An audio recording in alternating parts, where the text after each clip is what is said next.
Hello and welcome to my channel. This is Encouragers ASMR. My name is Michael, and today I'm going to be doing a continued reading in the book of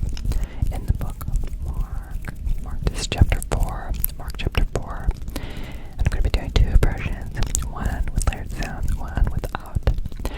Let's go ahead and get started. There will be repeated words and phrases, so if it doesn't read exactly, you're going to follow along in the link in the description.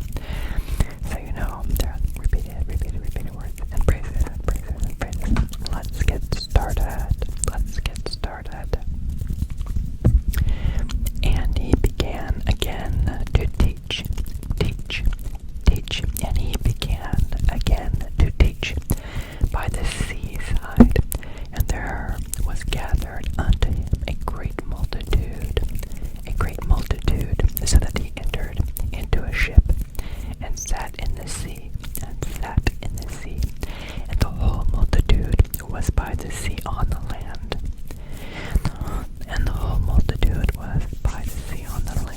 And he taught them many things by parables,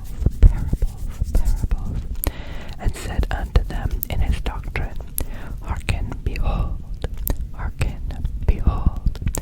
there went out a sower to sow.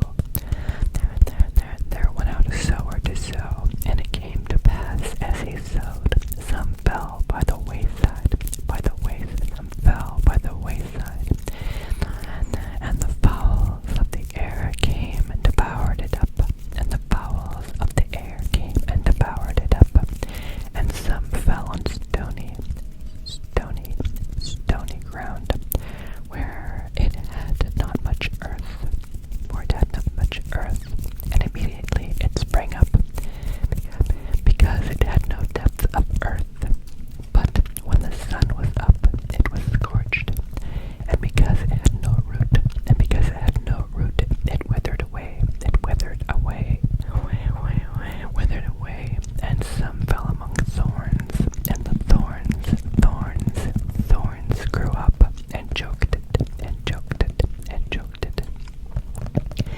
and it yielded no fruit, and other fell on the ground, and did yield fruit that sprang up and increased, and brought forth some 30, some 60, and some 100. And he said unto them, He that hath ears to hear, let them hear. And he said unto them, He that hath ears to hear, let him hear. And when he was alone, they that were about him with the 12 asked of him the parable. And he said unto them, Unto you it is given to know the mystery of the kingdom of God, but unto them that are without, all these things are done in parables, that seeing they may see and not perceive, and that seeing they may see and not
should